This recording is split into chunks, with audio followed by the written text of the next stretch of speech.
Welcome to the Deep Dive, Emerald City Hockey's Seattle Kraken podcast. All right, RJ. So we're back here after an incredible evening last night at Queen Anne Beer Hall, where we had our first live event, the watch party for that Chicago game, the incredible post-game live that we got to do afterwards. I mean, it was a fantastic night. Capped off by the Kraken winning another game, scoring 8 goals, winning on the road, setting an NHL record for the 7-0, a 7-win road streak, making it 8 in a row in total. Matty Beniers keeps it going. Jared McCann gets his first career hat trick. I mean, I just like it almost feels too much good stuff, RJ. I'm worried now. Dylan, there's no reason why you got to bring this down right from the start of the podcast here. I sense a theme coming from you, but it was an amazing night. I mean, I'm with you in the sense that I don't know how it can get any better than that. Just Right. on that winning streak, and of course, like celebrating with a bunch of our great members of the community at Queen Anne Beer Hall in person. Finally, coming up to Seattle, first time Mhm. this season. Yep. And getting to meet a lot of people for the first time. I agree with you in the sense that just it doesn't get any better than that. I know. I was gonna say that's just my cynicism taking over, but it was a fantastic night. I put out a message on the Discord. I put out a message on the Twitter. But like, just how awesome it was to meet everybody who was there, to put faces to names that I've known for nearly 2 years was incredible. Finally getting to see people, shake their hands, give them a hug, all that good stuff was awesome. And then also just hearing everybody's stories, right, RJ? Right, like, and what this community and what all of this that not just we've done, but all of them have done as well, means to everybody, because it all means something a little bit different. But for us all to get together and kind of share that with each other was really really special to me, and it was. I mean, it's not going to be a night that I will forget for quite a while. And then the Kraken, they were in on it too. They were feeling the love as well. Absolutely, the team certainly did their part, storming out to 6 first period goals. I mean, we all couldn't believe it. It really set the tone for the night, and I think everyone just really enjoyed themselves. I'm so happy, and I'm looking forward to doing it again in a couple days for the post game after the Lightning game. Yeah, yeah. So we're recording this on Sunday. You'll all be listening to this on Monday. Oh yeah, So that's today. why, yeah. So that's why we're like referencing to last night and whatever. It's just the way we had to make it happen, because obviously early game on Monday was gonna be tough to record the podcast then. But we have some stuff to talk about. Let's go ahead and start with the historic road trip, right? Like, we've been talking about this for a while now because it's gone on for weeks. What the Kraken have been able to do on this win streak and what they've been able to do on this road trip. But there's a couple highlights that have happened in this last week or so that definitely deserve a little bit of time from us before we move on to some other stuff. Like, I have a couple questions for you, and then I'm interested in the community's takes on, and then we'll also be doing player grades a little further on in the podcast as well. But the first thing is, I feel like the Boston game needs to be talked about, right? Because Yes. after you go through Canada and we pick up the wins in places like Toronto, which has been a very good team this year, and you pick up wins going through, well, Ottawa hasn't been a good team, but you destroy them anyway, and it just was a lot of fun, and to be able to do something like that. The Boston game kind of felt different, and I feel like that was the game that we were all like, you know what? A lot of people were saying, hey, they've already won X amount of these games. The road trip's already a success. It's impossible to come out, below 500 on this road trip. If we have to drop the game against Boston, so be it, right? But I'm gonna take this another chance to pat Dave Hackstall on the back, because he came up with an amazing game plan for that Boston game. That was exactly what the Kraken needed to do. Go in there with playoff intensity, playoff energy, grind out a kind of greasy game against the Boston Bruins and give them their first regulation loss in their own building. Yeah, this was a game that, as you mentioned, a lot of people kind of had written off going into it, which is odd coming off such a big win streak to be like, yeah, okay, we're dropping the next one, just because of how good Boston had been. But this was a game that the Kraken really got up for. And I think Boston, given how well they were doing, I mean, on pace for almost the best regular season in NHL history through the halfway Mhm. mark, they had the target on their backs. The Kraken saw that target. They focused in on it, Yeah. and they played exactly the right way they needed to for 60 full minutes. And they didn't just beat them; they shut them out. And that speaks to the game plan. It speaks to the defensive focus. We've talked about that with this team so often, where the occasional defensive lapse will just tend to end up in the back of your net. There were no defensive lapses really. I mean, there was that one Pasternak breakaway, a couple defensemen getting behind, but Martin Jones, who I'm sure we'll talk about, he's just taken over and he's playing his game. So great effort, and also, just like you said, to grind one out, to chip pucks in with intention and go get them on the forecheck hard. That just wound down the Bruins all night, and you see the eventual game-winning goal from Brandon Tanev created on a play just like that. So great effort against Boston, and it really showed what this team is capable of. Yeah, go with that 2 forward look, right? Somebody dumps it in, another guy's going in to chase it, someone's going in to support, but maybe the center hangs back a little bit just in case, right? Wait to make sure that you establish in the zone. It's a little more of a conservative look. Maybe that's why they didn't drop 8 on the Bruins compared to all the other games that they were playing.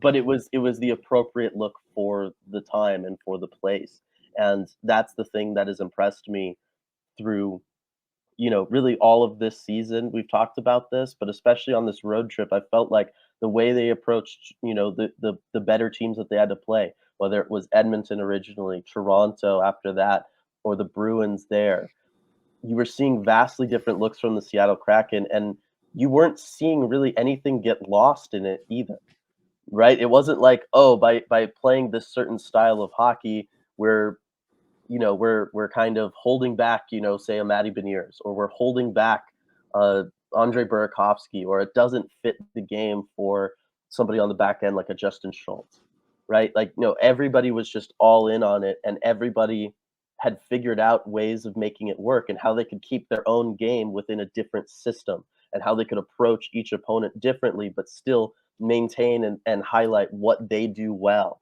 And that's the kind of stuff that, yes, I know I said, this give a lot of credit to Dave Haxtell, but that is also a player thing because that tells you that they are working very closely hand in hand with their entire coaching staff to figure that stuff out, and that they really believe in all of the different things that Dave Haxtell is telling them game to game and what the coaching staff wants them to do, because they're finding ways of working themselves into that, of then finding ways to highlight what they're good at and play to the best of their abilities while still within vastly different team structures throughout one road trip. And again, just to do that all on the road where you don't have a practice facility that you can be using, you're on planes in and out of stuff playing Mario Kart.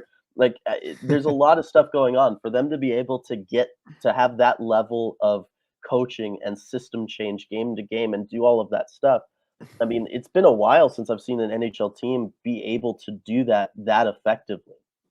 Right, and I mean, there's a reason this is an NHL record. No one else has swept a 7+ game road trip, because you have to do all of those things that you just mentioned and do it all on the road. The level of buy-in that it takes from every single player is just rare. I mean, you need the coaching staff that's able to devise a plan like that. And like you said, you need the players to completely buy in and believe that, okay, if we play this way, we're going to win. If we play this way another night, we're going to win. And this is the strategy that's going to lead us to victory. And I think it all kind of builds on itself as far as the confidence. But man, this is just something you don't see every day. No, it really isn't. And yeah, I mean, we could talk about all of that stuff for forever. I know we've got other topics we got to get to here, but I will say, I mean, 2 points behind Vegas for first in the division with 2 games in hand. It's a really nice spot that the Kraken have put themselves in after the doom and gloom that was mid to late December. Oh yeah, and I think this is something where we can, kind of, as people following the team, kind of start to adjust the focus. I don't think it's this race with the Kings anymore No. necessarily. Looking at that second, third division spot, I think Vegas needs to check the rearview mirror, because the Kraken are coming up really, really fast, and I think it's time to start talking about maybe a division title if this continues. Right, I agree. Although with those expectations, RJ, just to go into a little transition here, with those expectations being focused and shifted to maybe looking at, yeah, hey, let's not talk about making the playoffs. Let's talk about hosting a playoff series or something like that. I've brought up, multiple times all through this, even before they went on the road trip, how incredible it would be for the Kraken and for their national presence to go through, the hockey craze that is Canada and go to the East Coast and win some big games, and how much that would do for this whole, the idea of, well, are the Kraken for real? Is Matty Beniers really for real? Can he establish himself as the Calder favorite? Obviously, the Kraken did all of those things, and they did all those things in, I mean, to the best of their ability. They went above and beyond when you're talking about shutting out the Bruins, when you're talking about multiple 8-goal games, when you're talking about Matty Beniers with an insane point streak and an incredible goal streak too, right? He's up to 17 goals already. Like, it's absolutely incredible. I'm starting to wonder now though, RJ, after that road trip where the Kraken have changed the hearts and minds of many, have the hunters become the hunted now, right? Are the Seattle Kraken now going to be a team where when a team wants to make a statement win, right, they come into Seattle, and I am maybe talking about, tomorrow for us or today's game, depending on when you're listening to this Lightning game, where teams come in and they say, "Hey, you know what? People aren't paying enough attention to us. We want to go ahead and we're going to come into Seattle and we're going to get a big win against the Kraken. We're going to step it up and we're going to give them our, A plus plus effort." Right? The way the Kraken have kind of been doing on this road trip. Do you think that this is something the Kraken are now going to have to deal with, which is teams trying to, trying to make a statement against them? And it's something that I think is all fresh in our minds because of how we all kind of felt about that Bruins game. Maybe not before the game, writing it off, but during it, as it was clear the Kraken could hang with the Bruins. I think the Kraken went into Boston and they took the 2 points out of there. But I think another thing that they grabbed out of Boston was that target that the Bruins had on their back. And I think the Kraken are wearing it now, and they're going to see that extra effort from other teams. This is just going to happen when you're on a win streak this long. Teams are going to do everything they can to snap that win streak and to have that impressive game against you. We saw how much the Kraken got up for that Bruins game.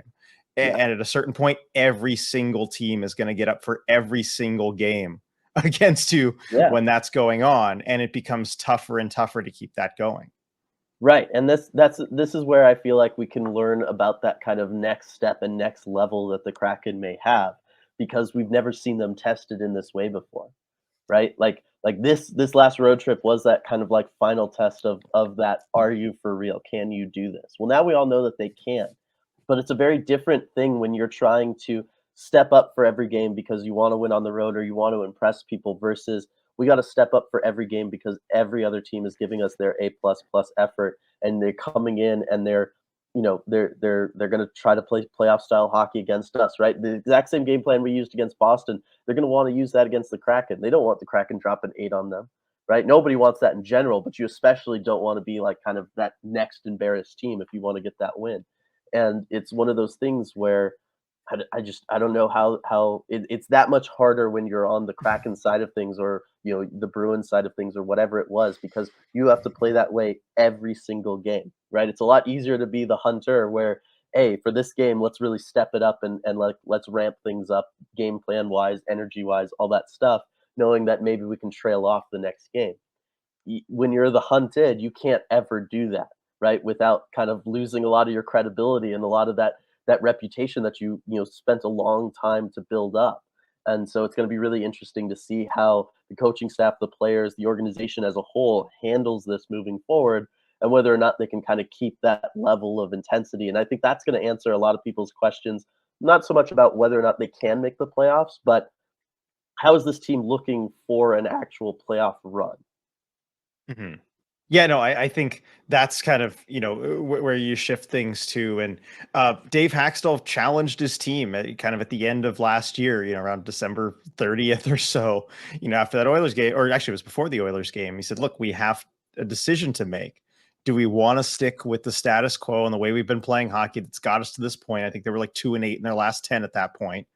Or do we want to reach that next level of hockey? Because that's what it's going to take to succeed going forward. And that's an authoritative voice as your coach, because he Yep. knows, he's been around, he knows at this time of year, it's going to take a higher level of hockey to win games.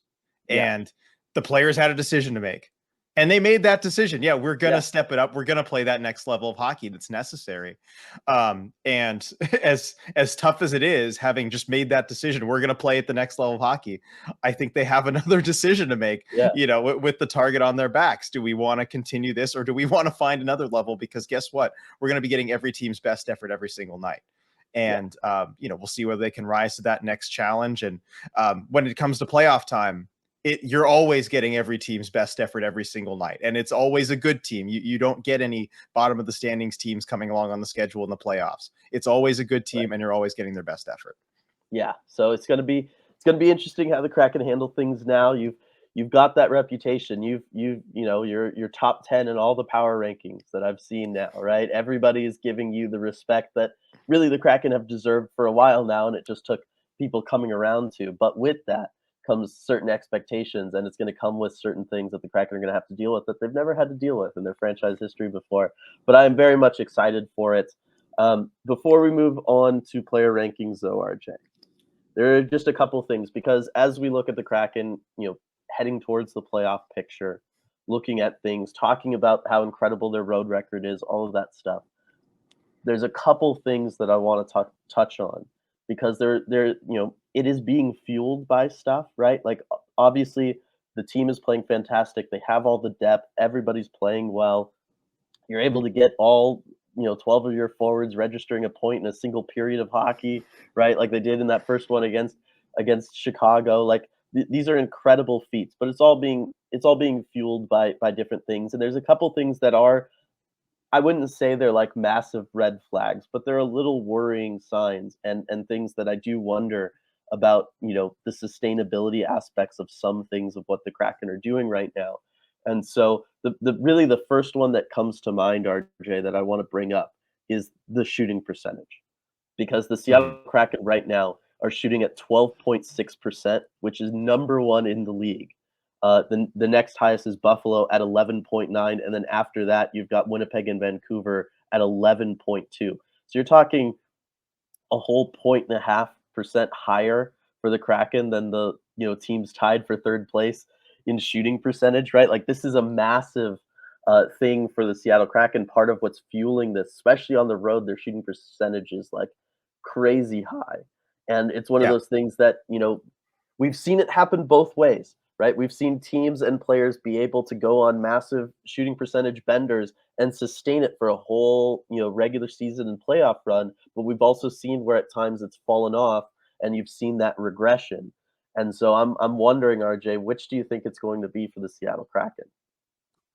I do see some regression coming. And it's tough to talk about again. Like I hate this downer I know, stuff coming off of this, but this is something that, I think you and I feel like a bit of a responsibility to do almost. Like this comes with kind of our Emerald City therapy type of thing, right? Where, if we see something like this coming, I feel like we kind of have to talk about it potentially just so that if it happens, not saying it will for sure, but if it right? does, I think everyone's kind of, prepared and they understand what's going on. But you look at the numbers. I'm on Natural Stat Trick right now. The Kraken have the highest team shooting percentage in the NHL, and it's not particularly close. It's Yeah, 11.26%. No other team is over 10. Vancouver Canucks in second place, actually. But yeah, and you think that number is probably bound for regression. And it's, you look at the Kraken scoring goals, and they're doing a lot of the right things to get there. right, You look at that Boston game, and like that's just putting in the work. That's just right. finding those opportunities.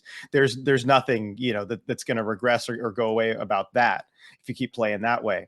But with how many goals they've been scoring, we've talked about just the incredible amount of. You had 2 8-goal games on one road trip. Right. I mean, this has just been amazing. That probably isn't sustainable, and we saw this as it kind of came back crashing down to earth in December. And yeah, I think the team was playing a little bit differently, but you look at all the talented players, all the talented teams around the league, and you say, okay, well, what about this team is gonna is different that's gonna make it, maybe the best finishing team in a long time? I Yeah, don't know that there's enough there that it's going to be sustained. And then you talk about, because I'm looking at PDO also. So PDO is right. shooting percentage plus save percentage. So this is kind of a measure of, it can be shooting talent plus goalie talent, but it can also be a measure of luck. Generally over a long stretch of time, you would expect this to be about 1.0, just that shooting percentage and save percentage, league wide, it totals to 1, because, for every basically every shot, it either goes in or it's saved. So, the Kraken do have the highest PDO in the league. It's driven a lot by shooting percentage, but the team save percentage is actually around the middle of the league now. Yeah. And so one of the things you're hoping is that with the shooting percentage maybe falling a little bit, the goaltending, the save percentage goes up a little bit. Right. But and it offsets. And it kind of has been going that way, where the goaltending's been getting better, but you just wonder how much room there's going to be for it. Yeah. And look, will it regress? Probably, right? Like it's remarkably high. It's remarkably above everybody else.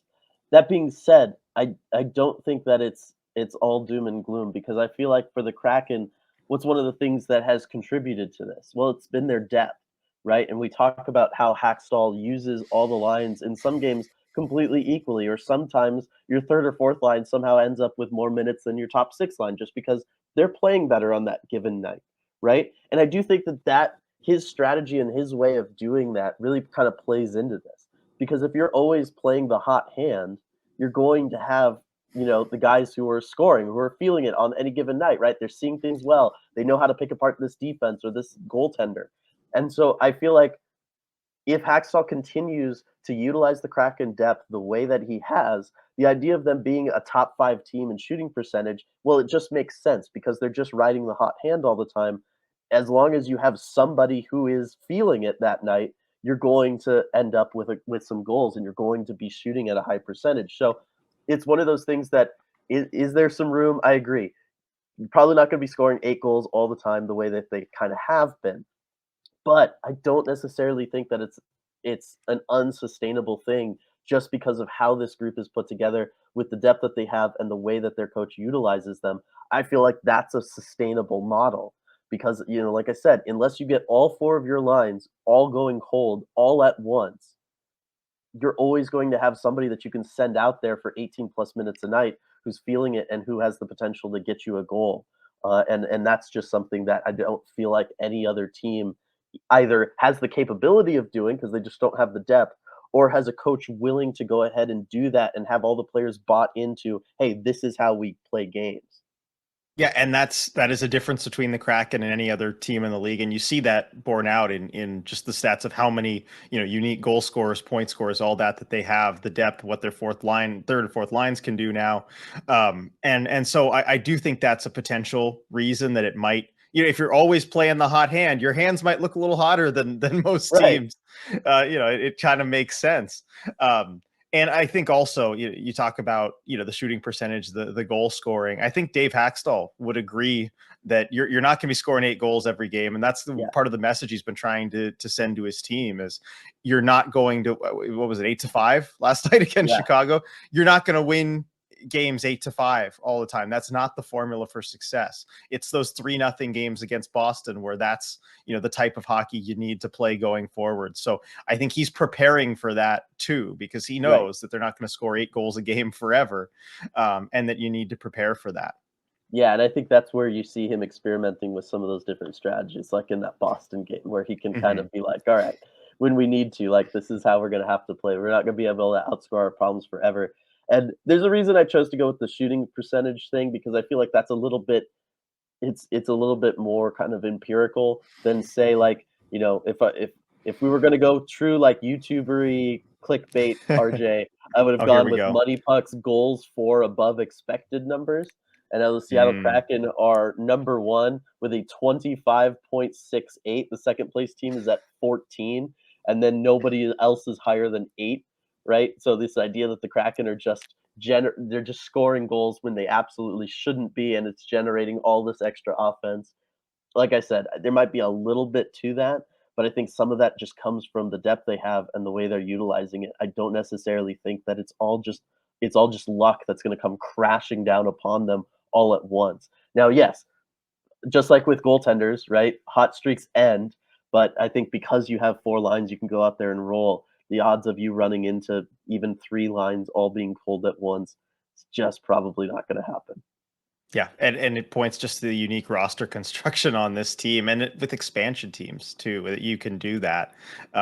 Just a interesting thought experiment. We won't get into it, but just going forward about how the expansion draft works, and we kind of saw it with Vegas in their first season. We're seeing it with Seattle now. I think this team has a bit of a misfit quality about them. Just that 3-second lines and a third line. I wonder if any non-expansion team will try and emulate that. I mean, I got to think you will. It's a lot harder to kind of piece together because you look at, Vegas had luxuries that Seattle didn't come the expansion draft, in the sense that they were able to accumulate a lot more assets. A lot of general managers weren't ready for that situation the way they were for when Seattle came in. And we kind of all remember Ron Francis being a little upset on expansion draft day that they weren't Oh, able yeah. to do all the things he was hoping they would be able to do. But Ron Francis going out there and offsetting that by drafting extremely well, bringing in a guy like Matty Beniers who can kind of lead this team now. Um, and whether it's goal scoring or point scoring or all that stuff that he can do, but really it's all the littler moves that he's made that I don't know how many teams can actually replicate bringing in a Daniel Sprong on a tryout contract, and then he comes in and he's got 14 goals for you. I don't know about the Ryan Donato situation originally last year, how often that's repeatable, or the Tolvanen situation where you grab a guy off waivers and he comes in, he's got 5 goals in 8 games or whatever it is for your team. And so I do feel like, yeah, there's like a misfit quality because of how these guys all came together, but there's also just a straight up magical quality to how these are all things that on paper should not work, and yet they're finding ways of making it work. And I just think that speaks to kind of the special group that they have. And I'm sure to the Kraken internally, right? They've got fantastic advanced stats people, they've got fantastic coaches, video coaches, all of that stuff. I'm sure when they were looking at these players, they were like, hey, if we can just get them to do this, they can be a really productive NHL player. And then they were able to do that, which then speaks to their coaching in general. So I'm sure, that's just an outside perspective where it just seems like, wow, this seems like remarkable what you've been able to do here. Meanwhile, internally, they're just like, hey, look, the system's working, and then this can be sustainable long term. And time will tell if that's the case. Yeah, this is the process. I think it's working as designed, and just to be able to find players like that. But the work starts there when you bring Yep. them in, and then there's so much work that goes into this. The magical quality of the Sprong, Tolvanen, all these acquisitions. It's just a lot of hard work that goes into it. Yeah, absolutely. All right. So we talked about that. We talked about the potential scary stuff coming, just because kind of had to. Oh, excuse me. Um, So we talked about that kind of stuff. No more time for doom and gloom because the Seattle Kraken are playing fantastic. I won't shove down the road record again down everyone's throats, but I will talk about the fact that, hey, again, we are competitive for first place in the division this year, past the midway point. As we approach this midpoint of the podcast, RJ, it only seems fair to do midseason grades, and I got to think this year's midseason grades might be a little better than the ones we were giving out last year. I'd say so. I did take a quick look back at midseason grades from last season, and I think the whole class is going to do a lot better this year. Yeah, I think coming off this big win streak, I'm going to try not to get caught up and just give everyone an A. Yeah, Because if you look at just this road trip, yeah, give everybody an A. yeah. How could you not? But yeah, we'll try and eliminate recency bias as much as we can. Yeah, But yeah, so real quick for these player grades, we're gonna do, I think, like cut off. Well, one, they've got to still be on the roster. Two, they'll have to have played at least 7. We'll say 7 games. Anything less than that, it's hard to really give a grade. That's not a full kind of performance and everything. right. So yeah, we're just gonna do the 6 defensemen. I can't believe this, just how healthy they've been on D.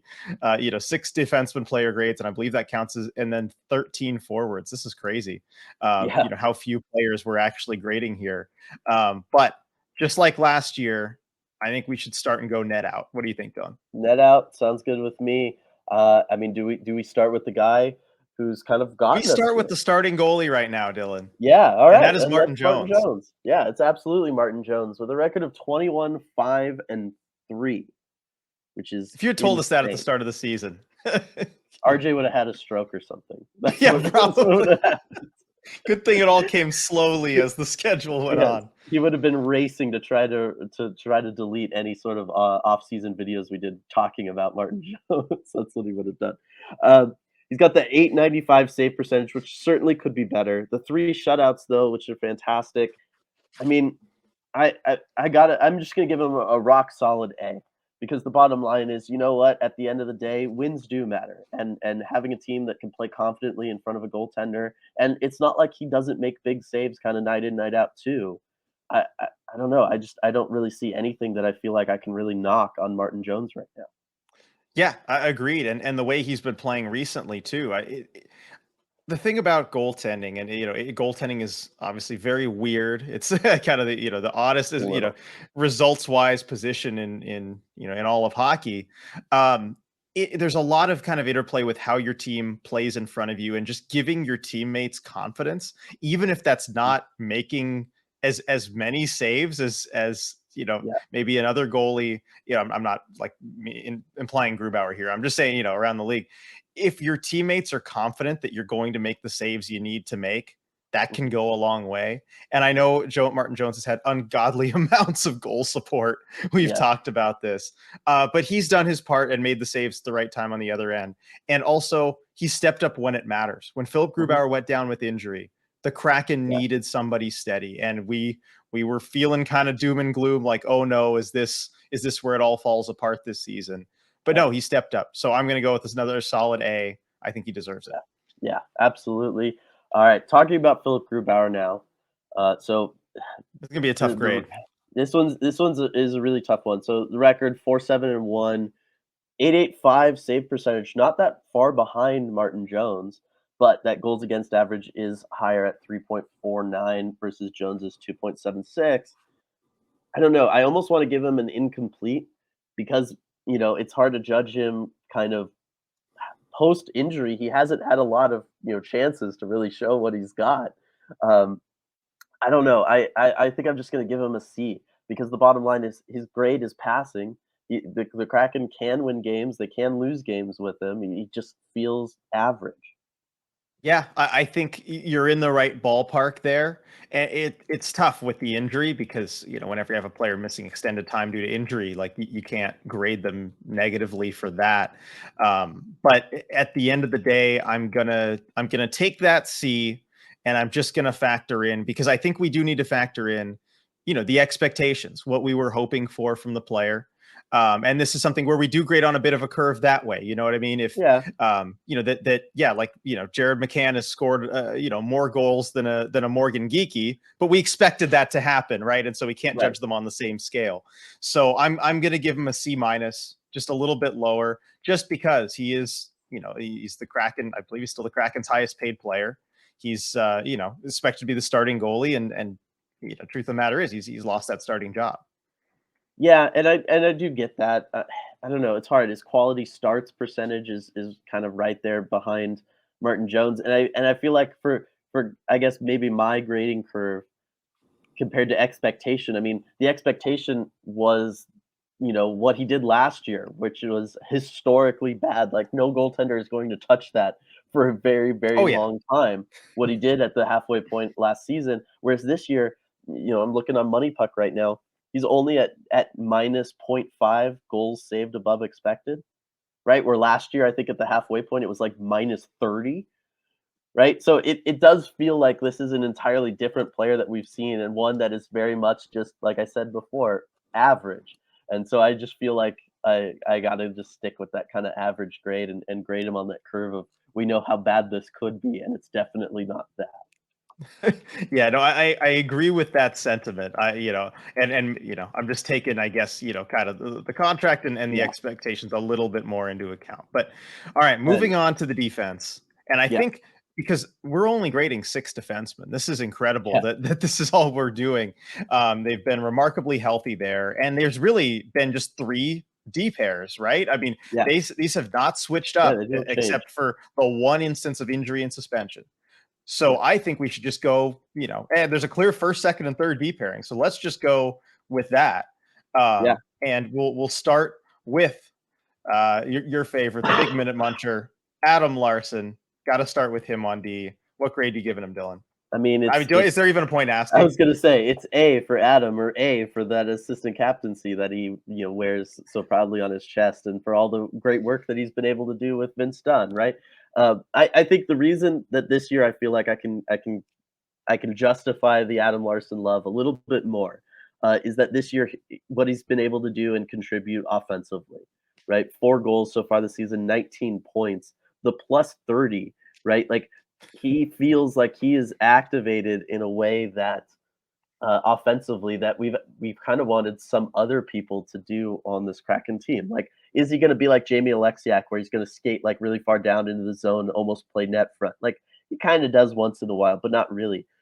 He really what he's been bringing so far this season that I feel like has helped out their offense a lot is a willingness to walk it towards the middle and shoot the puck and just kind of generate chances, not just hold the line and keep the puck in the offensive zone, but I'm going to throw it to a dangerous area. I'm not just going to cycle it back down and see and hope that my forward can win the forechecking battle. I'm going to throw it net front and hope that my forward wins the net front battle and scores a goal. Right. And I feel like him kind of taking that a little bit more aggressive approach in the offensive zone is one of those things that helps contribute to what the Kraken have been able to do offensively this year. Yeah, and a part of that is knowing that your D partner, Vince Dunn, is going to be there to kind of cover for you if you do that. That chemistry, and I think part of that leadership as well. Adam Larson is talked about. We don't hear a ton from him necessarily, but you hear from every player that you talk to about him that he's a great leader on the blue line, and that communication is going to be there. I'm going to stick with the solid A grade. I don't know how you give him anything else. At this point, just what more can you say? There's the usual stuff: munching minutes, blocking shots, clearing out the front of the net in a way that no one else does, and then, like you said, the offensive contributions. You covered it. I should have let you have all the words on Adam Larson. Let's move on to his D partner, Vince Dunn, and I'm also going to give him an A. I think Vince Dunn has taken the step forward that we were hoping to see from him this season. And it may be more of a recent step. I may be letting recency bias creep in a little bit here because on this road trip, he's been playing his best hockey of the season. But at the end of the day, you look at Vince Dunn's kind of progression with the Kraken. And last season, yes, he was playing with Larson for a while, but you take the season as a whole, and he wasn't fully playing those huge first D pair minutes. And Right. now he is fully doing that, often in games, playing more than Adam Larson is, when there's a lot of power plays, when there's that kind of time. And he has stepped up and he's absolutely pulled his weight on this D pair. And so I have to give him an A for that. Just playing those minutes, putting up the points as he kind of did last season too. Sneaky good in the point production. One area I'd like to see a little bit better is the power play. That there's still that, but I'm willing to take that trade-off that he can be a true first pairing minute munching defenseman, even if he's not the best on the power play. Yeah, I mean, we talked about it earlier this season about the idea of, hey, do we all need to adjust our expectations for who Vince Dunn is because he's playing really good defense right now. I mean, after a rough first 2 weeks or so, I guess. He's playing really good defense right now, and he's just kind of doing this thing offensively.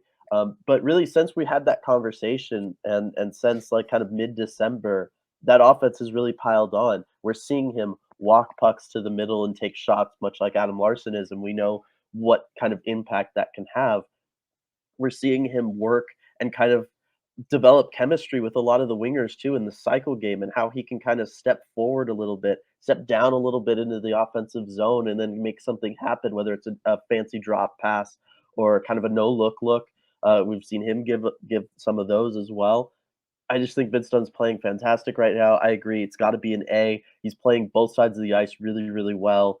I mean, he's doing things that I'd either given up on the idea of him being able to do, or I just never thought he would be able to do. And because of that, I mean, how do you give him anything less? Yeah, agreed. And we'll try and not give everybody an A as we go down the list, as tough as that is. All right. Next, we have, part of that second D pair. We'll start with the larger of the two, Jamie Alexiak. This is I a guess tough another one. tough grade to give, right? This one's a really tough one. I don't entirely know what to do with it, right? Already this is a career high in goals, I believe, for him. As which at 5, no, not quite. He had a 6-goal season, so he's getting close though.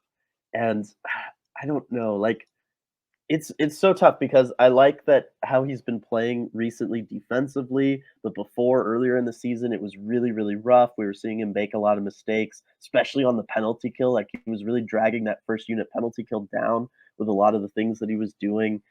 Back when I did that PK breakdown, right? Like he was out there for all of those goals against way more than anybody else. Granted, he did play the most time on the PK there, but I don't know. I guess I'll give him a C plus.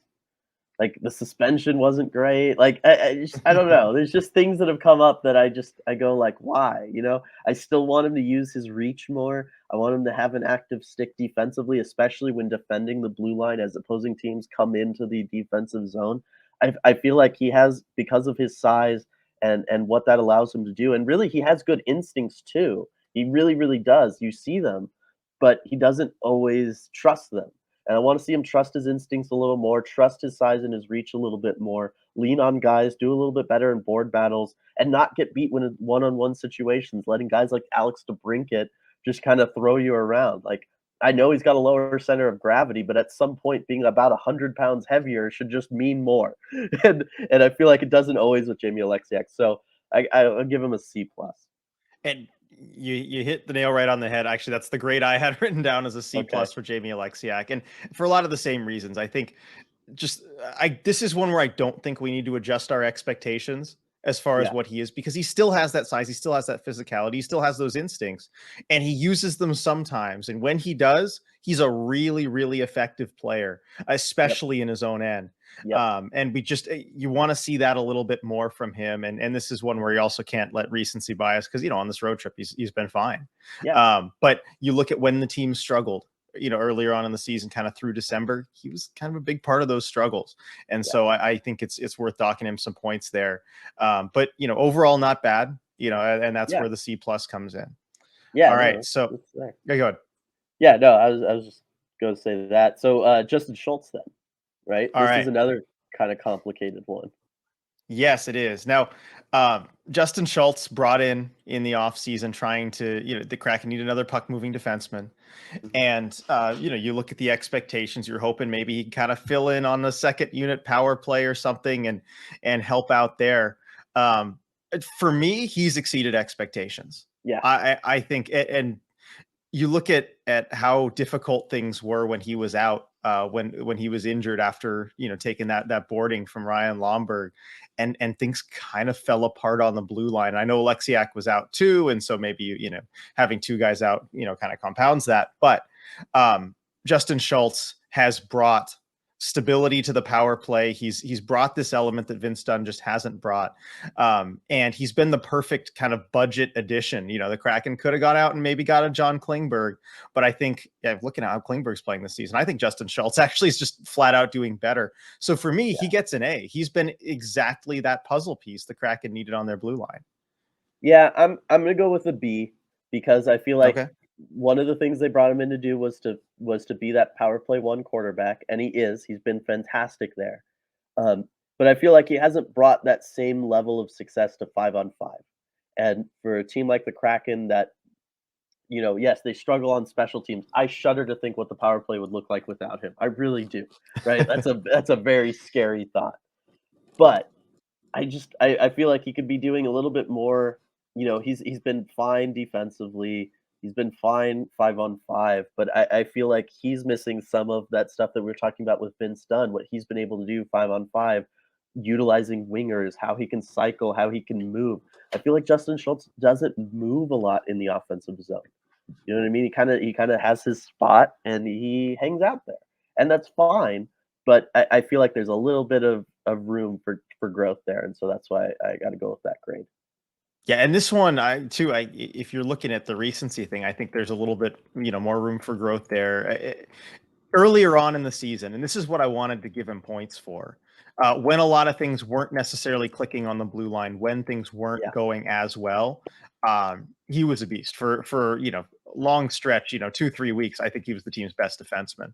And so I'm trying to kind of remember that and give him some points for it. But, I don't have a problem with your grade, and it's just kind of, expectations. And maybe I think my expectations for Schultz going into the season were probably too low. To be honest, and maybe that's maybe that's the case there. So on to the third D pair, and we will start with Carson Soucy. And this is going to be an interesting one. I know the fans have kind of like locked in, like, all right, what are you going to give him? Because this is someone the fans have got a little frustrated with this season, and you and I have at times too. Yeah. Do you know who the penalty minute leader is for the Seattle Kraken, RJ? All right. Well, the fact that you're asking tells me it's probably not Carson Soucy. It's actually not Um, Carson Soucy. I know that's who most people would assume it is, but it's actually not. It's Yanni Gord. Okay. Interesting. Yeah. Oh, it makes sense. He's feisty. He's always put himself in the Yeah, worst yeah. I was going to say, situations. when we take fights out of the equation, who's got the leader in Yeah, minors? it's probably Carson Soucy. And as we know, like Carson Soucy, I don't want to like make the whole grade that 1 week stretch he had where he just took like the worst penalties in the world and it cost them a couple games. I'm not going to just judge him based on that. But a lot of the stuff that I said about Jamie Alexiak, I feel like applies to Carson Soucy. This is a You're guy reading who my mind has, here. That was going to be my yeah, explanation.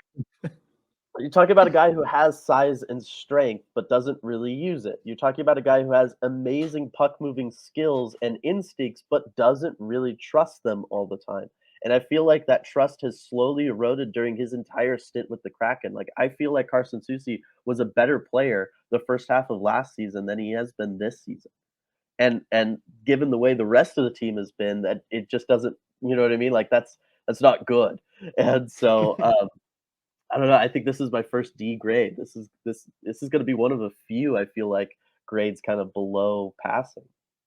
Yeah, this is my lowest grade that I gave out, and it is a D. And I mean, you mentioned it. A lot of the Alexiak stuff I think applies to Carson Soucy, and then you throw in the discipline issues, the untimely penalties, and I think kind of that's where you're left with him. He hasn't, he hasn't been like awful. There's Right. not worthy of an F here, but I think there's a lot of room for improvement. And yeah, he's just someone that I think, certainly at times we've all been a little frustrated with. I think it comes out in these grades. Right. And you look at even the time on ice, and it kind of, you get the feeling that, you know what, the coaching staff maybe even feels that way too. Because last season with Seattle, largely in the same role, right? Third Yep. pairing guy last season, 1740 average time on ice. This season, 1619, which is well below a lot of forwards on this team. Like this year, Dave Haxtell is really riding that top four grouping defensively, and then this last pair with Carson Soucy and Will Borgen, it's really trailed off in how much he's decided to use them as he goes with that kind of hot hand approach. Yep. It tells you that I think even the coaching staff has been a little bit disappointed in him. Given, I mean, that's a big drop off season to season when your role is effectively the same, and you're still seeing penalty killing minutes, right? Like that number is factoring in that he's used in special teams, which is another thing that kind of is kind of shocking if you think about it, to be only just over 16 minutes there. Yeah, and I do think that is quite telling. As far as the distribution there from the coaching staff. So let's move to his D partner, Will Yeah. Borgen, and I'm going to go with a higher grade. I'm going to go with a B. Okay. B for Borgen. Okay. And I think you look at expectations going into the season, because at the end of last year he had shown some promise, but Yeah. uh, there were still questions about even whether he was a full-time player. We were talking about him. I know you, because you didn't have the benefit of seeing all of training camp like I did, Yeah. and you were saying, well, yeah, is he even going to make the top six? I remember you asked about that, and I was saying, well, no. I've seen him every day. Believe me, he has He's stepped up. going. He is going to be an NHL regular. And so for me, I had those expectations, but I think he's done well. Basically, he's proven he is an NHL regular, and I think Yeah. he's the type of defenseman that teams really value, with that physical edge to his game, the ability, especially in Dave Haxtell's system, to activate offensively and win those pinches. That's something we looked at earlier in the season. Just being able to, when he pinches in for the puck, he's going to win that physical battle, and he's at least going to make sure that the guy he's against is not going to move past him at at all. That's something you can Right. always count on with Will Borgen. And so that's, why the grade is as high as it is. I think recently he's kind of cooled down. We don't see as many, kind of wow moments from him as we did at the start of the season. As he's kind of settled into more of that true third pairing role. Yeah. On a D pair with Carson Soucy. So that's kind of why it stays at a B. But what do you got, Dylan? I got a C plus, right? Because a Okay. lot of that stuff you got me hyped, and then the early season got me even more hyped, and then it all stopped, and we're just not seeing it anymore. And so it kind of feels like it was a little bit of a tease, right? Of hey, Mm-hmm. look what this guy can do, and look at these situations we're thinking and plays we're drawing up for him, and then oh yeah, by the way, after the first 2 weeks of the season, we're never going to do it again. And it was just like, oh, okay. And so I feel like in a lot of ways, I still haven't seen enough of Will Borgen, right? I just talked about Carson Soucy. Will Borgen doesn't necessarily have the benefits of playing as much PK time. We're only seeing him 15, 30 a night. I don't feel like that's enough for me to still feel like I have a true read on Will Borgen. I feel like he's done a better job than last year being a physical presence, winning puck battles along the boards, that kind of stuff. He's definitely improved there. But as far as what he can deliver overall on to the team, I still feel like it's largely kind of incomplete because we were starting to see it and then the team moved away from it. Even though it looked really good. It did. That's the thing. I just I don't know what exactly happened. It's kind of thing you have to kind of go look back and do a I guess a deep dive into if Yeah. if you want to really find the answer. But yeah, no. So I understand your grade, but I feel like it's not entirely his fault, which is why I'm Right. going with the B grade. Yeah, Um, no, it is largely out of his control. Yep. All right. So that's it for the defenseman, the six Yeah. defensemen that we're looking at. And so now we go on to the forwards. Yep. And yeah, still only like 13 of them. That's crazy to go Yeah. through that. But all right, I think let's just go by points. All right, Okay. does that work? That's the way we did Yep. it Yep. last year. Let's stick with it this year. And there is actually a tie for the points leader. But Yep. let's go alphabetically then. We'll start with Matty Beniers. I So yeah, gave go me a ahead. moment of panic. I'm like, they both start with B's though. I know. How do you make it work? It's a tie again. Yeah.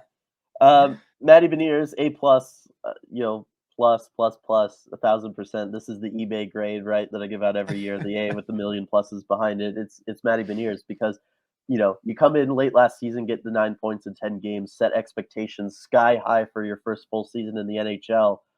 Given what you can do offensively and defensively, and then just to come in and live up to that.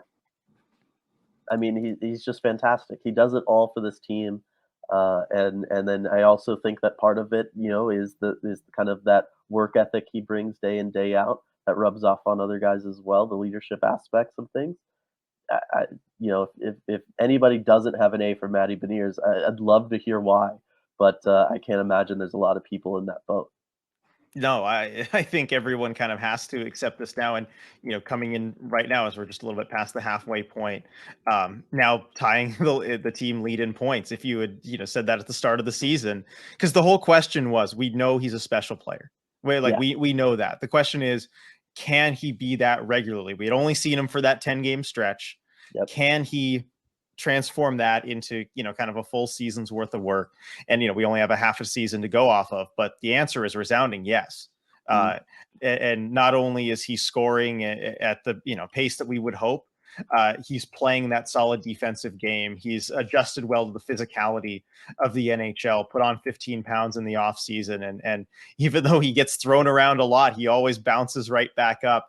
That's a worry that I had for him going into the season, and so far he's been fine with that. Yep. Yeah, I got to give him an A plus with you. I only hand out 2 A pluses, but Matty Beniers has to be one of them. Yeah. And, talk about magical qualities. I've never seen somebody be below 20% so often face-offs game to game when looking at box scores, but yet only be at 44% for the season. So good on his kind of magic trick there to not look too bad face-off wise. I know, right? Oh man. All right. Well, we'll go to the other player tied for the scoring lead, and that is Andre Burakovsky. Yeah. Off-season edition. This is going to be kind of an interesting grade because we know the book on him is that he's hot and then he's cold and then he's hot again. and he seems to be living up to that. But I think the real question when you're judging him is, does he take that step forward? Because that's when the Kraken brought him in. That's the idea. He was playing third line minutes with the Avs. Can he be a true top six talent? I think he has passed that test, but there are still times where I'd like to see more from him. I'm going to go with a B grade. Yeah, I mean, I like that too, and that's kind of where I'm going because it's hard to see somebody who went on, I'm trying to remember like 1, 2, 3, 4, 5, 6, a 7-game pointless streak, right? And he started off the season so hot. It looked like a fantastic addition. All the stuff that we were hoping he could bring, that I had questions about in the off season with him. As a guy, I was like, hey, let's not break the bank for this guy. There are some concerns here. But then Ron Francis able to get a fantastic deal done. But then to go on that cold streak, and it's one of those things of like, after having seen that, it's something that kind of sticks with me, and this is probably unfair to him that it would do that because I don't know that maybe for other players it would, but it kind of feels like, well, at any minute this guy can just kind of disappear for us, and Yeah. and is that kind of like a scary thing? So I'm trying not to judge him too harshly on that because I don't think that that's fair. So I'm going to give him a B plus because the bottom line is, yes, he's in here with tied for the points lead. He's added 12 big time goals for us, but I feel like you know could be maybe a bigger contributor on the power play, especially. I feel like that's something that we would have liked to see from him. I think there's still room for growth there, whether it's as a distributor or as a shooter. Um, so for that reason, I can't quite go A, but definitely a B plus. All right. No, I think that's fair. All right. Next, only 1 point shy of those two is Jordan Eberle. All right. What are we thinking on Eberle, Dylan? I I mean, I don't know. Grading on the curve of expectation, I feel like this is a total A, but I think I'll probably go with a B just because. I mean, I don't know. He sneakily finds ways of picking up points, and I think that really his biggest contribution this season has just been as a steady presence alongside guys like Matty Beniers, right? As he adjusts to the NHL and he can kind of be that mentor figure and that kind of dependable night in night out kind of performer that a young player kind of needs, not just to see that and try to model their game after it, but just to be able to rely on that, of knowing exactly, Everly's going to play the same way every year. I like the wrinkle that we've seen from him more recently, where he's trying to be a little bit more of a distributor. And hey, I'm going to pass the puck a little bit more, and I'm going to play below the goal line and try to set up guys net front in really prime scoring areas. Another reason why maybe the shooting percentage doesn't drop off, right? Is just they're being able to create Mhm. chances and really good scoring opportunities. I like all that stuff, but I do feel like there's still, there is something missing, and part of that is the power play, where it's just like, on a team that really could use goals or use offense in certain times. I feel like Everly's been one of those guys that hasn't been able to deliver in those moments. Yeah, so I'm gonna take your B grade and everything you said, and the power. Well, I'll just the power play. I kind of like Vince Dunn, kind of given up on that, so it wasn't Yeah. part of my expectation set for him. And I'm gonna raise it up to an A Okay. because of also what he's done off the ice. And Yeah. I think that is a big factor this season, especially with the team not having a captain. And, as someone, I have the benefit of being able to kind of be there, day in, day out that I understand you don't have. But looking at things behind the scenes too, in a lot of ways, Jordan Eberle has kind of been the de facto captain for this team. Yeah. And I think there's something to be said for that. And especially looking at the effect on guys like Matty Beniers, as you mentioned. Not just on the ice, but off the ice. It's the NHL season is a grind. And I think we often forget that for Matty Beniers, this is the first time he's done this. He only Right. played 10 games last season. And as far as helping him adjust to it, you mentioned the on ice parts really well, as far as, knowing that he can rely on that, but also off the ice, you're seeing it in the growth in the young players. Shane Wright, while he was here, just the things that he does for the team as a whole. That's why I got to bump it up from a B to an A. Yep. All right. Sounds good. All right. Jared So McCann. Jared McCann. Yes. Talk All about a right. shooting bender. Like this is a tough one, right? He leads the team in goals. We know what kind of skill he can bring, but yeah, at the same time, is he going to shoot 28.2% forever, RJ? right? Like that becomes kind of the question there a little bit. This is the ultimate recency bias player because we just saw him get a hat trick last night. Yeah. Uh, yeah, what are you thinking, Dylan? I'm gonna go with another B. And so I promise I'm not just gonna like try to do this for everybody, but Man. I'm going with another B for one very specific reason, RJ. Okay. And that is I feel like Jared McCann has been the hardest person on this team to develop chemistry with. We've seen he's really the person who's bounced around line by line most this season. And the expectation I had for him on the power play a little bit greater than what he's been able to do. And again, I'm not going to forever just use the power play against everybody, but he's leading the team with 22 goals. Only 2 of those are power play goals. Yes, that's fantastic 5-on-5 production.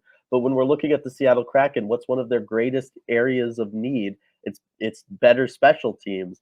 I feel like this was a guy based on last season we really expected to help kind of bring them up towards average and not kind of hanging down at in the basement of the league.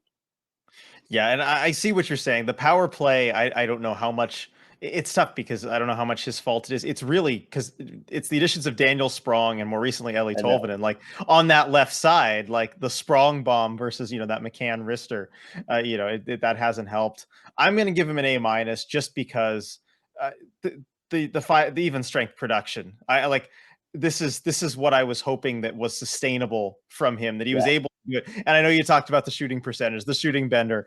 I get that, but the fact that he's done this for a season and a half now, maybe not these kind of numbers, but that he's been the team's leading goal scorer for a season and a half now.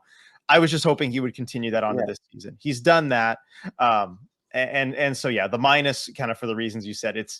It's been hard to find a fit with him, and the power play stuff, which I kind of you know I don't know. Maybe I shouldn't just. You're counting the power play for everything. I'm not counting for anything. Maybe there's a happy medium there, but I'll go with an A- for Jared McCann. Yeah, and like I said, I mean, he's the one going for the Cy Young this year, right? 22 goals, only 8 assists, right? So, there's room there for improvement as well as far as being more of a I don't want to say like a team player because that makes it sound like he's not, but like I said, being more of an overall offensive presence beyond just scoring goals. Yeah, no, that's well said there. So moving on to a very different style of player, Yeah. Yanni Gord. Uh, you know, I I think I'm gonna give him a C plus. But Really? is that Okay, so awful of you're really me? avoiding the recency bias here, then. Yeah, I am because I look at it and yes, he's one of only 2 guys on this team that can realistically go up. Shooting percentage wise, he's only shooting 8.3%, and that kind of contributes to the fact that he's only got the 6 goals. But I just feel like he's doing everything that we expect and want him to do, and the coaching staff wants him to do. And I don't feel like there's a ton like more there. You know what I mean? I feel like shorthanded stuff, I feel like he's been out there on the PK, but I don't notice him in the same ways that I noticed him last year. With that, like I don't know. I'm a harsher grader. I feel like if you're out there and you're doing the job that's expected of you, then that's expected, and that's average. Yeah, no, I that's fair, and like that's, I mean, I went with a B- here, and I think there's some of the elements you mentioned as far like with him more than any other player. Just yeah, he's doing the job that we know he can do. And I remember last season's midseason grades. I think I graded him much more harshly than you did because I was like, well, we were hoping he'd step up and be a true like Yeah, top 6 setter or whatever. And you're like, yeah, I never thought he was going to be that. That's not what he is. yeah, So I've adjusted my expectations from there, and I'm giving him just that little bit of a bump up because, and call it recency bias if you want, but if you look at this last stretch where the Kraken have been so good, that yeah, line of Gord, Oliver Bjorkstrand, and Ellie Tolvanen has been, you could make a good case it's been the team's best line right. for long stretches of that. And I think there is something to be said for that, that driving that success. Where I think without that line playing as well as they have, they don't sweep this road trip. Um, Mhm. and so I'm going to give them some extra points for that, just because they found a fit there, and it's also helped find a place for Oliver Bjorkstrand. We'll talk about this a little bit later when we talk about him, but that was something that needed to be done on this team, Yeah. and I think Yanni Gord has helped that happen. Yeah, although it's one of those things, right? Like when we've talked about that line, we talk about the other 2 guys. We don't really talk about Yanni Gord. right? We talk about Tolvanen going in hard on the forecheck and using his body and getting the big hits, and we talk about Bjorkstrand grabbing the puck and then being able to distribute it out, or do his east-west style of game and pick up goals and stuff. We're not totally talking about Yanni Gord all the time in those situations, and so I do feel like this is a little bit like victim of his own successes, where it's just like we've seen Yanni Gord play this way in Tampa, and now he's doing the exact same thing here. So it all just seems like ho hum, when actually this is like one of the top 5 most reliable players you could have in the NHL. Yeah. But so maybe that's on us. Maybe that's certainly on me for giving him the C plus. But Let us know what you think. yeah, it's an interesting situation. Yeah. All right. So moving on, and I feel like the next one's going to be a very easy grade for us to give. Daniel Sprong, A plus for me. This is one of the 2 A pluses. Certainly when you factor in expectations, coming into camp on a PTO, and ending up having the season that he's having with 27 points already. What more can you say? Yeah, no, A plus all day. I really don't think we need to explain it. I think everybody's on board with that. If you've watched this team, Yes. you understand the grade. Absolutely. I think All we right. can just move on. As we're past the hour mark already, good to have a short one there. All right, so next we have Jaden Schwartz, and this is kind of a tough one. Man, I feel like I want to give him points just for being healthy, of course, as he missed this last game. But I give being healthy in general, I just want to give him some points for that. Yeah, for him, this is a very healthy season. I'm going to give him. I'm really on the edge between a B plus and an A minus, and it's not so much for what he does individually, but for how the team plays when he's in the lineup versus when he's not in the lineup, and what he kind of brings overall to certain groups of guys. Special teams groupings as well. Power play, right? We talk about him. He's got 10 goals. It's an even split, even strength and power play from him, right? Like he's been one of the few guys that on the power play can elevate his game and kind of step up in those moments. So I think I'll go ahead and give him an A minus. But I just feel like he's one of those guys that it's hard to always put your finger on what it is that he's doing, but you can always put your finger on, hey, when he's in the lineup, this team is significantly better. Yes, and that's something that Dave Haxtell has said. He makes the players around him better. You look at the power play and not just like, oh, he's producing on the power play, but in that net front spot, because the Kraken just don't have a lot of guys who can do that. Yeah. And so that's been very valuable. I'm with you on the A minus grade. And I feel like I am giving him some points for health here, but I don't care. Just the fact that he's there and in the lineup, that's half the battle, is being there. Yeah. I know you and I hate the plus minus stat, RJ, but how on earth is he a -10? I don't get all that power play production you don't get credit for on the pluses. I guess so. Yeah. It's crazy to me to see that. Yeah. All right. So next, I feel like this might be a difficult grade to do, at least for me anyway. Brandon Tanev. And I guess I can start because it's tough. Recently, he's really come on. He's been part of that, newer look fourth line, and he's been very good, certainly this road trip. But earlier on in the season, I mean, we were talking about this, like Ellie Tolvanen had to come into the lineup at some point, and who comes out. And honestly, Brandon Tanev would have been my pick at that time. He wasn't producing a whole lot. It felt like, he was the one guy in the bottom 6 who just wasn't producing at that high scoring pace. And he's recently turned it on. So I'm trying to take the whole season into account, because you factor this in, like we kind of expected him to maybe be, certainly in the bottom 6, but someone who was, maybe his fixture on the third line, not necessarily just a really good fourth liner. And so for that reason, I'm just going to go with a solid C. I'm going B plus. Right. Okay, all right. One of our biggest differences here. Yeah, and it's strictly because of what he's been able to bring to the PK unit this season. He's been one of their most reliable forwards on that PK unit all season long, and for the overall pressure he can have, right? And just look at these last 2-3 weeks, right? The amount of breakaways he's had, and how much pressure he puts on other teams. How he's able to, he himself can get the puck out of the Kraken zone and into the opposing team's zone. And at the end of the day, like that's a really tough job to do in the NHL, and to do it every single game. He has a big time moment example of that. That's incredible for me. The only reason I'm not giving him an A is because the dude cannot finish to save his own life. I know. Right? How many breakaways have we seen, like I said, the last month or so, where he's created this fantastic thing, gets the puck out of the zone, up ice, he's going, he's burning, turbo time, and then the dude just cannot finish. He even gets a penalty shot, cannot finish. Like he just can't do it at all. So I got to leave a little bit of room for growth there, because if he starts finishing some of these chances, you're talking about a player who's probably close to 20 goals this season. Yeah, if he could finish on a breakaway, we were having a very different conversation. We're talking about him much earlier here as we've Yeah. sorted by points. All right. Next on to Oliver Bjorkstrand. Yep. And this is going to be an interesting one because you talk about snake bitten. Yeah. You know, at the start of this season, I think he was up there like leading all NHL forwards in like shots on goal and ice time. Yeah. You know, without having scored more than a goal. It's just been very difficult for him. I mean, where do you go with this as far as a grade?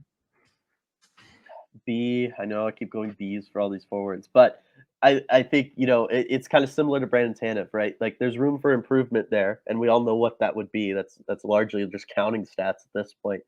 But I feel like the thing that I always look for when it comes to forwards is, can they bring an offensive presence? Can they help generate offense? And this was something that, my expectations for him, especially on the power play, sky high, hasn't really lived up to those. But I do feel like even strength all year long, no matter what group he's been playing with, he's the player that I tend to notice the most out there as far as generating offensive chances, getting the puck out of bad spots, putting it in good spots.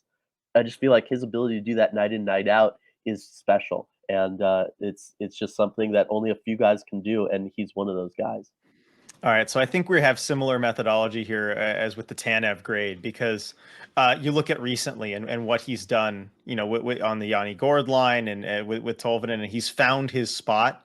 But I'm going to dock him just a little bit because it kind of took so long to find that spot. And even though he was Yeah, playing well, like we agree the underlying play was good, but I think we did expect more just production wise, both yeah, of us going in. And so for that reason, I'm going to give him a C plus.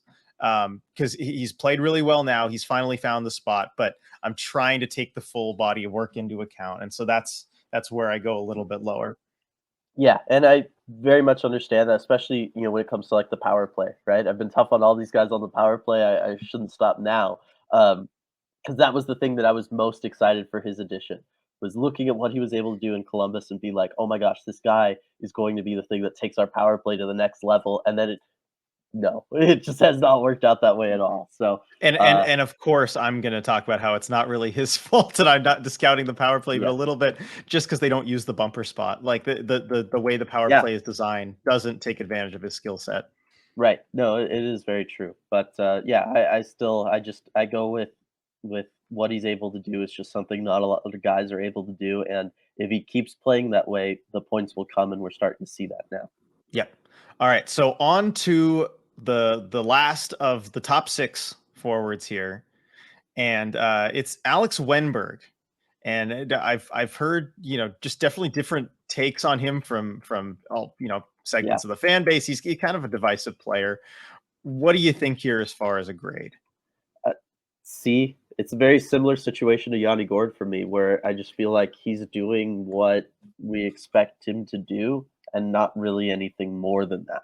And what do we expect him to do? Well, we expect him to be a good distributor and help generate some offense in certain situations, especially in a kind of a depth role, and then make solid defensive plays, be a really reliable defensive center.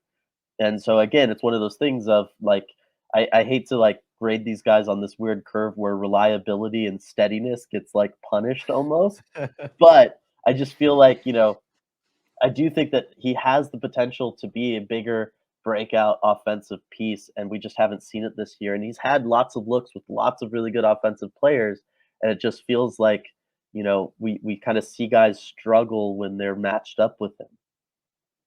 Yeah, he's been given a lot of opportunity this season, basically consistently playing in the top 6, and he's done, as you said, exactly what we expected. I mean, this is probably the least surprising in any direction player on this Kraken team. We know exactly what he's brought.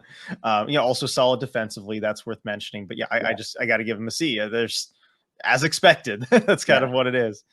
yep. All right. So moving on to Ryan Donato.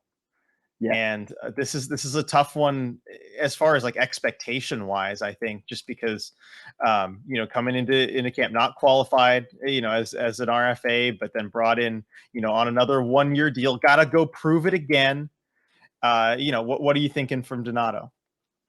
kind of similar story with Wenberg, with Yanni Gord. I'm going with a C because I was high on Ryan Donato. I wanted them to bring him back, and I feel like he's doing what I thought he would do, which is he's a good depth offensive piece. He can score some goals, right? He's going to score probably just under 20 goals in that 15 range, and that's what he's on pace for. And I feel like he's good coming in heavy on the forecheck, and he can dig out a puck out of the corner, but he's maybe not greasy net front, right? Like he's just playing the way, just like with Wenberg, just like with Gord, he's playing the way I expected him to, and so for that reason, I just kind of stick with a C. All right. Well, I'm gonna bump it up a little bit. I'm gonna give him a B, and I think as far as how he's played, this is as advertised, right? This is what Yeah, Ryan Donato does. The one bit I'm gonna move it up for though is the adaptability, especially recently, because in order to stay in the lineup, he's had to kind of switch in as a 4C a little bit, and he's had to play slightly differently, and maybe that means sometimes not like driving the net like he wants to. But that's, I'm going to give him some points for that just because with the depth this team has, doing those little things to stay in the lineup, and also just how powerful this fourth line has been with yeah. him on it. Like, yeah, I got to give some credit for that. So I'm going with a B. All right, sounds All good. right. So on to his line mate for portions of the season, and now kind of they're basically sharing a spot. Yeah, Morgan Geeky. And I'm gonna go with a B plus from him just because my expectations were set kind of low after last season. yep. I was really questioning whether he was going to be able to hold down a roster spot this season, and he's finally brought a lot of the things that we were hoping for from him last season. A little bit more of that offensive production, and he's been that key puzzle piece on that fourth line, whether it's with Tanev, Sprong, or Donato, allowing them to go do their thing while playing back a little further, often being the F3, Yep. and letting those guys go to work. And I think you can give him credit for part of that production. Oh, absolutely. I'm giving him an A. And so maybe this Okay. is like, crazy, but my expectations for him was basically that this was our disposable forward, right? As somebody better comes along in the season, whether it's waivers, a trade, whatever, Morgan Geeky's then the guy. He's going to go down to Coachella Valley, and we're not really going to ever see or hear from him again, just based on what we saw from him last season. And he's been very far from that. I know he's not, an every game player in the strictest sense of it, but he's coming in. This is a team that struggles with faceoffs. Realistically, he's your second most reliable faceoff piece, right? Like that means something. And then also just the amount of big time goals he's been able to score. I know he's only got 4, but 3 of those have been game winners. And really, the thing that's impressed me is his distribution, right? He's really kind of changed how he's played, given that he's playing with guys that are scoring and really good at that in Daniel Sprong, right? We're seeing him kind of change things up a little bit, and I feel like he's kind of turning into a player that he's never had to be before, but it's what he should have been all along. Yeah. No, I agree with that sentiment. Maybe I should have bumped his grade up a little bit higher. I mean, it's tough. Like where were the expectations at the start of the season, Right. and but I think that's just what accounts for it. So on to the last player Yep. we have here. Last, certainly not least, though, the newest arrival, and that is Ellie Tolvanen. He does meet the game's threshold here to be Yep. considered, and I mean, how do you not give him an A? Because he's the only person with a shooting percentage higher than Jared McCann. It's the most unsustainable one, Oh, right? go on. Uh, The sustainability. But we've talked about this. yeah, It's not just the shooting, it's the 200-foot game. We knew he I would know. bring the shot. Yeah. But I've just been impressed all around by what he's brought. Yeah, I'm giving him a B. Obviously, the shot has been there. I do think that's going to regress. I mean, it's not unusual for us to see guys come, switch teams and then they get hot for a short period of time and then it kind of cools off. I largely the B is just because of how small the sample size is. I don't feel like I can give him an A because I don't feel like, realistically, he was here for most of this first half of the Yeah. season, right? Like he didn't really contribute to a lot of the great stuff the Kraken did on previous win streaks. I also feel like there's a little bit of room for growth there, a little bit more consistency. he's brought the 200-foot game in some games, but we haven't seen it every single night. And so that's one of those things where, again, it's like, where are you going to fall on this, marker? And then power play. Yes, came in, scored some big time power play goals, but now, and again, this is not necessarily his fault. It's just like, oh, let's just set up the Tolvanen one-timer, right? And it's become predictable, and teams like Chicago last night were very much able to get a read on that and just shut it down entirely. So, that's not totally on him. I'm not trying to judge him too harshly, but I feel like because of the small sample size, I'm going to go with a B because I feel like there is room for growth, but there's also room for regression. I think that's fair as far as the 200-foot game. Man, we've really uncovered a difference of opinion on the power play here. I'm like, for everyone, it's not their fault, but I probably should assign some responsibility somewhere. You got to figure out where it goes. I understand that grade. I'm giving him a little extra credit too for just solidifying that line with Gordon Bjorkstrand, making that what it is, because it wasn't quite the same before he got there. Yeah. So I was gonna say, can we even give him a grade? We've seen him play one game at home. I know, fair enough. Yeah, maybe it's too little to give him a grade, but he's regularly in the lineup, so I wanted to include him, at least for the time being. And that gets us to the 13 forwards. And as we just hit the hour and 20-minute mark, that'll do it for the player grades. Very interesting to think about. And well, I'll have to go back and look at who had the biggest discrepancy between the two of us. But let us know what you think also. Yeah. Always good to get the feedback on these grades, because this is great for discussion. Yeah, no, this is a very subjective thing, obviously, right? Not everybody's going to punish sustainability and steadiness the way I do, right? Oh man, I can't believe myself. But usually I'm like, I don't know. I guess maybe I am the tough coach, where I'm just like, yeah, well, you did that. I knew you could do that. Go out and do something I don't think you can do. Prove it. They're just doing their job, Hackstall, today. I was gonna say, that hockey meme of where all coaches lie, and it's like the coaches like you, where it's just like a practice is basically just a fun scrimmage, and that's all it is. And then at the top end of the scale is just some Soviet era super tough coach. Yeah. I feel like I'm just slowly getting there, where I'm just all the way ramped up, and I'm just this total tough guy. But yeah, I am curious to hear how everybody feels about everybody here, because there's a lot of these guys that can go either way, and so I'm kind of curious to get what the kind of community consensus is on a lot of these guys. So as always, let us know. Come at us on Twitter, Instagram, all that good stuff. Let us know in the comment section if you're watching this over on YouTube, or Discord, all that good stuff. But until next time, RJ. We'll see everyone. Why do I always say that? Until next time, we'll see you next time? That doesn't make any sense. Makes zero sense why I say that, but I'm going to say it again. So until next time, we'll see you next time. Bye, everybody.